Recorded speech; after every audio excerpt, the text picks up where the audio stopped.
Hello, you wonderful people, and welcome to another episode of Crime Centric. This being the show where I talk about crime dramas that I watch. For today's episode, I'm going to talk about the latest episode of Ray Donovan. Another fantastic episode with a lot of stuff, in particular a lot of drama going down. And I kind of want to break everything down piece by piece.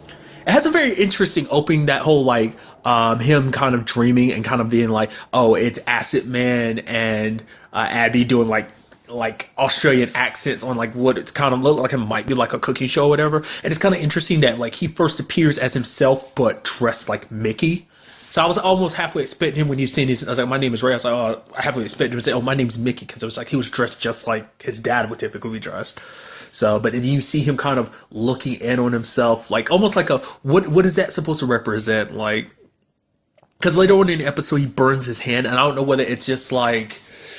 Obviously, subconsciously, it's him just kind of his dreams manifesting in a sense of like, oh yeah, dealing with the Acid Man pretty recently. Now everything that's happened, still thinking about Abby, seeing her everywhere.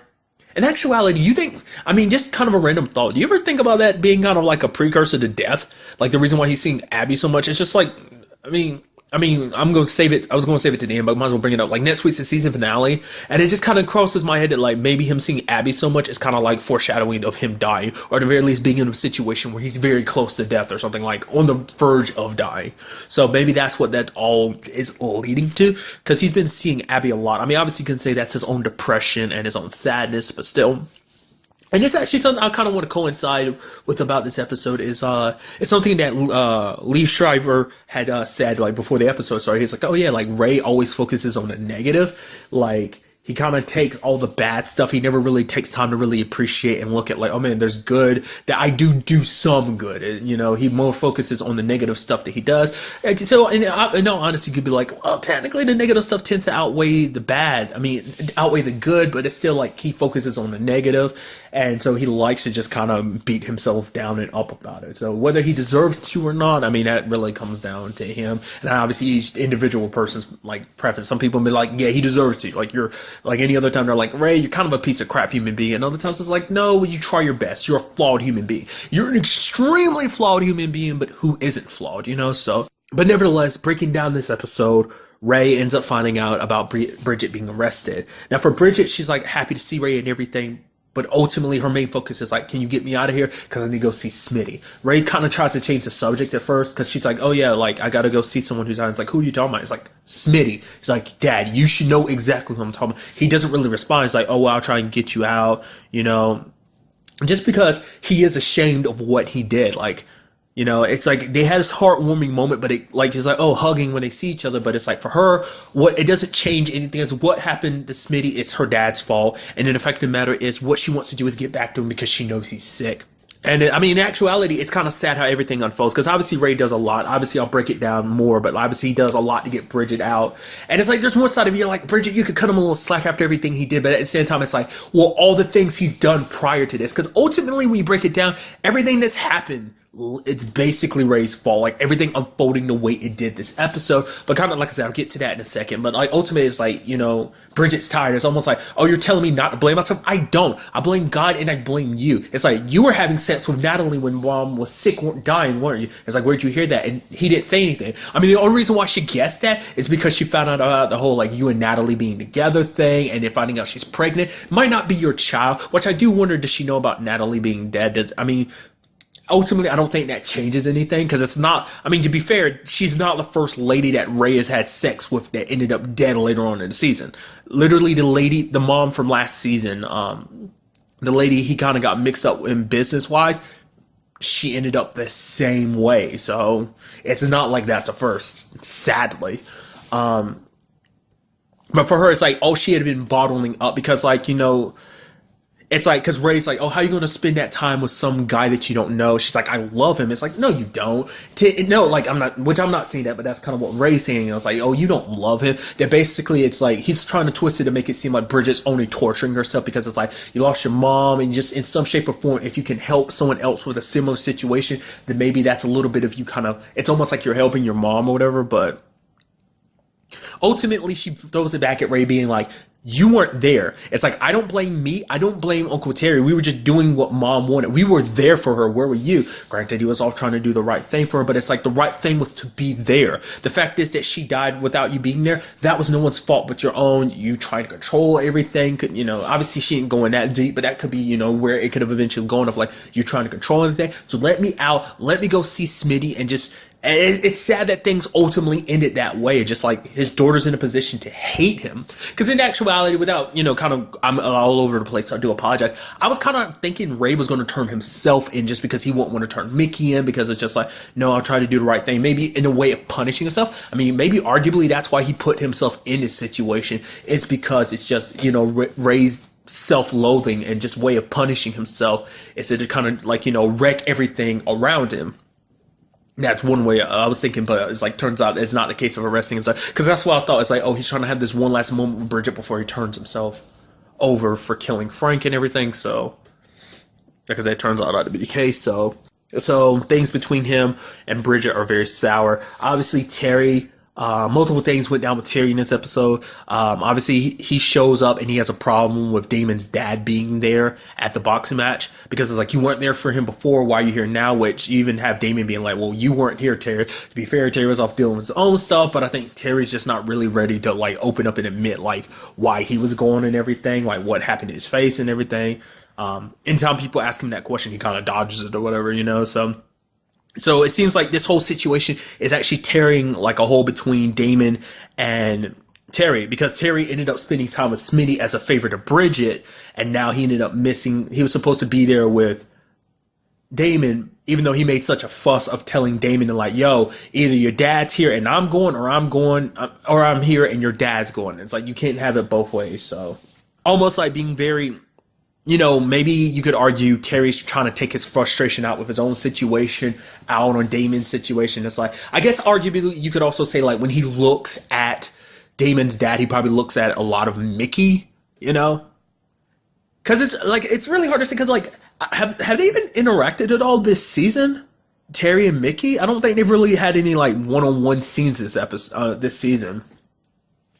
I feel like out of any of the siblings that have the most contact with Mickey, it's typically Bunchy or Ray. I feel like, I mean, I could be remembering wrong. I feel like Terry never really interacted with Mickey the most. I feel like, it's something that comes up in the episode, but it's like, why, Daryl asking is like, why do you have such a problem with Mickey? It's like, you set him up to take the fall, but why? What did Mickey do that was so bad to you? And Ray just laughs. He's like, did he beat you? Did he do this and that? It's like, but Ray never gives an answer. And it's like, what did Mickey do? Like, Ray's hated Mickey the entire series. Like, maybe it stems back to Bridget's suicide, his sister Bridget. Maybe it stems back to dad. Maybe it stems back to stuff between him and his mom, between Mickey and Ray's mom. Maybe it's just everything. Maybe it's just kind of the self-loathing thing of, because when Ray, maybe because that's what the opening kind of like alludes to. Like when Ray looks at himself, like obviously you saw him from far away looking in on that situation. He saw himself dressed like Mickey. So he sees a lot of himself in Mickey. And I think maybe that, because the whole self-loathing aspect, he hates Mickey that much more because him and Mickey are so alike in certain regards.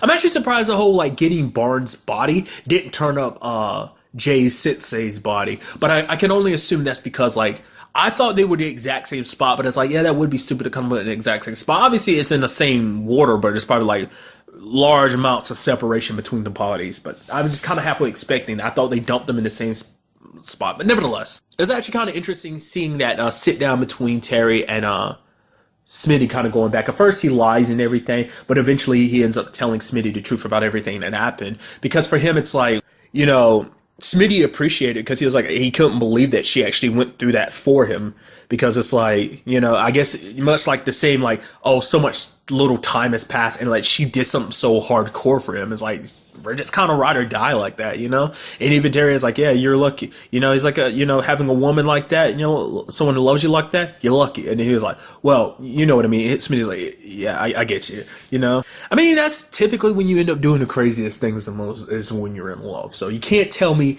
this whole situation ain't fake, but I get where Ray's coming from, where he thinks she's kind of projecting her own feelings about everything that went down with Abby. Because the thing is, at the very least, because the difference between Bridget and Terry and Ray is because unlike Ray, they got to say goodbye, which even if he got a chance to say like, I don't know, like Ray wasn't ready to let her go, and he still isn't. Hence the whole senior and everything thing. So that kind of plays an element into it all in itself. But it's just fascinating. Like I brought it up at the beginning, like I brought it up multiple times throughout the season because it's like every time things seem like they might get better, things get worse and worse. Like the Donovan family is shattered all across the board on multiple fronts. Obviously, you have Terry kind of like, you know, being a little away from his brothers during all these circumstances.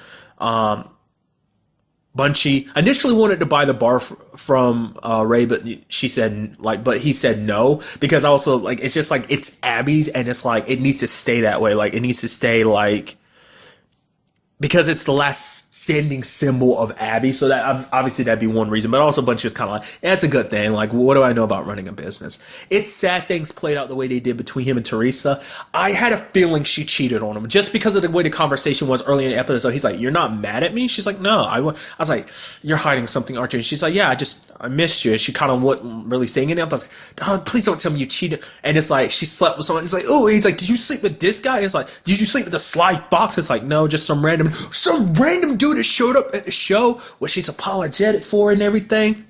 Which at the same time is kind of like, it's kind of a bad thing, but it's like, to be fair, Bunchy, she cut you a little slack on all the dangerous shit that you did, considering the fact is you going off doing what you did could have gotten you killed, leaving your daughter Maria with only one parent. So it's kind of like, it's not like you're both innocent in this whole situation. So I am curious to see how they bounce back from that. I was like, oh, please don't tell me you cheated Trina. Oh, man, that sucks. But once again, Bunchy fucked up too. So it's not like he's completely innocent in all this. Obviously, different, like, you know, Bunchy would probably look at it as like, you cheated. I got robbed and I tried to get her money back. So, you know, it's a very, like, different scale of thing. And then ultimately, when it was all said and done, Mickey was like, the reason Barnes Frank came after me that time was because you turned him on to me, didn't you? That you sent him there to arrest me. And it's like, of course I did, Mickey. And Mickey was like, all right, you have fucked me for the last time, Ray. I'm coming for you. And then it was all said and done, Ray's just smiling. And it's like, dude, what does that mean?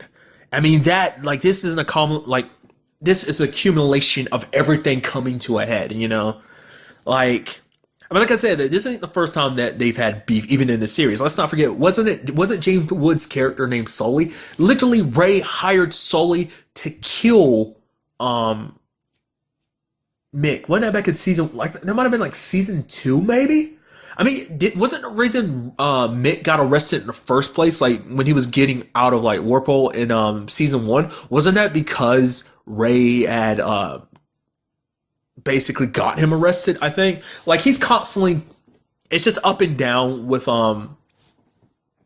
Ray and Mickey. Like I said, like, in this parts of the season, it seemed like they were okay, but once again, it's just, Ray's not in that mindset. He's trying to keep his family together after everything, you know, he's trying to keep himself together. But even when, you know, because he got so caught up in the Abby situation, everything just started falling apart on every angle. And now, like, the Donovan family is broken. Like, Daryl's doing his own thing, but I think, you know, Daryl lied and was like, no, I don't know where the gun is. It's like, the fact of the matter is, Mickey put you in those situations, but it's like, it's still like a ride or die type of situation. Because even Daryl's kind of like, do you know what it takes to be a man? And for him, it's like, a man is kind of protecting your family, essentially. So that's why Daryl, it's like, even though he has problems with Mickey, like, they don't always see eye to eye, that's still his dad. So he's going to always try to do his best to protect him. So legitimately, I have no idea how this is all going to play out, because you have all this, you have Mickey being like, I'm coming after you, Ray, which is like kind of interesting to talk about your son like that. But to be fair, like, after everything that's happened, it's just, this is like the last straw, because he's going to go away for a long time, probably definitely for the rest of his life,